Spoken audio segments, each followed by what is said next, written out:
एक कथा तुम्हें सुनाता हूँ। नारद जी एक बार मृत्यलोक में आए। बड़ा सुंदर वातावरण था। हाँ, जहां पर भी आए बड़ा सुंदर वातावरण था।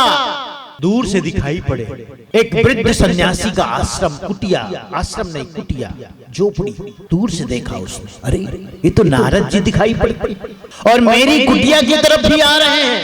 अब नारद जी की वेशभूषा, उनका रंग ढंग ऐसा दूर से पहचाने जाते थे। हाथ जोड़ करके विनती की, प्रार्थना की, चरणों में गिरे, भगवान मेरी कुटिया को पावन करो, चलो।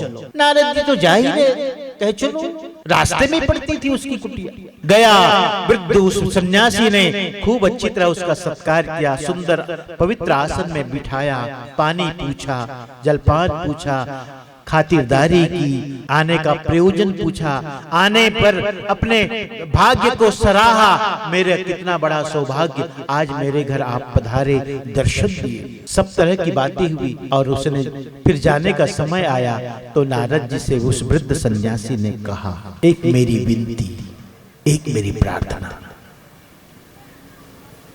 मैंने सुना है कि आप सभी लोगों में सभी जगह जाते आते रहते हो, कभी ब्रह्मलोक, कभी शिवलोक, कभी विष्णुलोक, कभी शिवलोक जाना।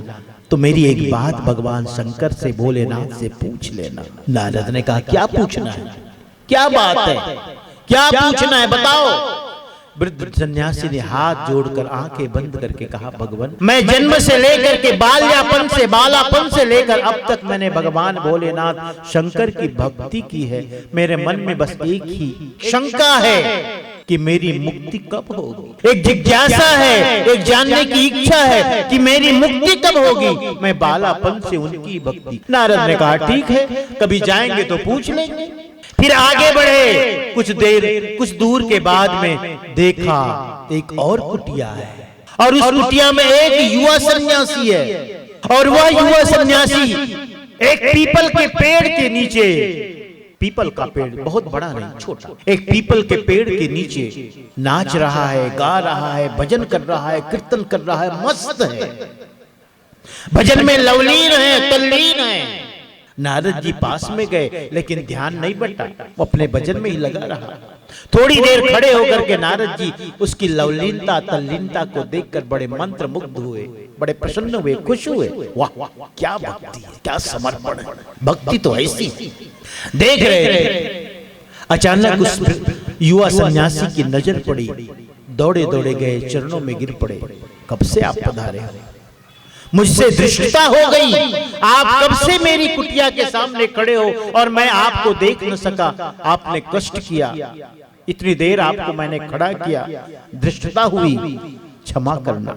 कुटिया के भीतर ले गए, सुंदर आसन में विराजमान किया, सत्कार किया, पानी पूछा, जलपान पूछा।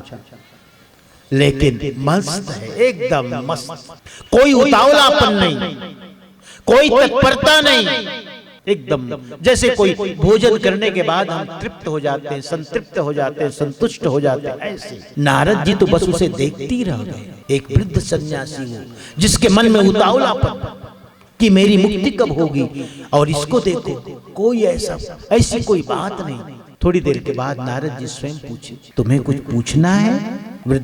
उस युवा सन्यासी ने कहा, क्या पूछना है, किनसे पूछना है? ऐसा है, मैं जब आता था तो एक वृद्ध सन्यासी की कुटिया पड़ी थी बीच में, वहां भी थोड़ी देर रुका था, ठहरा था। उस वृद्ध सन्यासी ने मुझसे पूछा है कि भगवान शंकर के पास जाकर यह जानना, पूछना, बताना कि मेरी मुक्ति कब होगी। तुम्हें कुछ पूछना है? नहीं, मुझे कुछ भी नहीं पूछना, जो भी मिला है, जैसा भी मिला है, जैसा भी मैं बहुत अच्छा, उन्हीं की कृपा है, उन्हीं का आशीर्वाद है। नारद जी वहां से चले गए। कुछ समय अंतराल, कुछ समय के बाद उसी रास्ते से फिर आए। अब तो उस वृद्ध सन्यासी को बस एक ही इंतजार कि कब आएंगे नारद जी और मेरी जिज्ञासा का समाधान करेंगे, मेरी शंका का समाधान करेंगे, मेरे प्रश्न का उत्तर मुझे मिलेगा, उत्तर देंगे।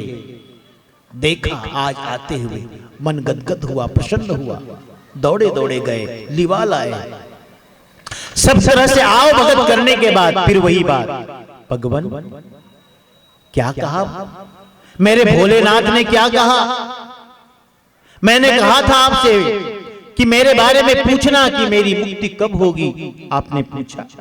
नारद ने कहा हाँ गया था, पूछा भी। अच्छा क्या कहा?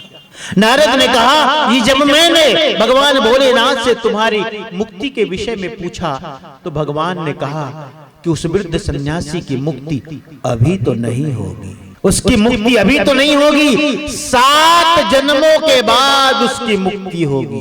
एक नहीं, इस जन्म नहीं, दूसरा भी नहीं, तीसरा भी नहीं, चौथा, पांचवा, छठा भी नहीं, 7 जन्म के बाद उसकी मुक्ति होगी। यह सुनना था कि उस वृद्ध सन्यासी, वह वृद्ध सन्यासी क्रोध में क्रोधित होकर, गुस्से में गुस्सा होकर उसने पूजन की थाल फेंक दी, सुमिरन की माला पटक दी। बालापन से भक्ति का यही मतलब है कि मुझे 7 जन्मों के बाद मुक्ति मिलेगी, नहीं करनी है मुझे भक्ति। नारद तो देखते ही रह गए, डरने भी लगे भीतर भीतर। अरे बाबा ये वृद्ध सन्यासी के डंडा उठा के मुझे ही न मारने लग जाए, क्रोध में इतना, आवेश में इतना आवेशित है। वहां से सुने सोचा धीरे से चुपके से निकल जाना ही ठीक है। नारद जी वहां से निकल गए। आगे फिर उस युवा सन्यासी का की कुटिया पड़ी। युवा सन्यासी वैसे ही मदमस्त होकर, अलमस्त होकर भगवान के भजन में मस्त थे। फिर से नजर पड़ी, कुटिया में लिवा ले आए, जल पूछा, आसन दिया, जल पूछा, सत्कार किया। वही भाव, वही तृप्ति, वही संतृप्ति, वही संतुष्टि। नारद ने कहा ऐसा है, तुमने तो कुछ पूछा नहीं था, तुमने तो कोई जिज्ञासा नहीं रखी थी। उस वृद्ध सन्यासी ने अपने मुक्ति के विषय में पूछा था तो मेरे मन में यह हुआ कि मैं तुम्हारे बारे में भी पूछ लूं, तुम्हारे बारे में भी जान लूं।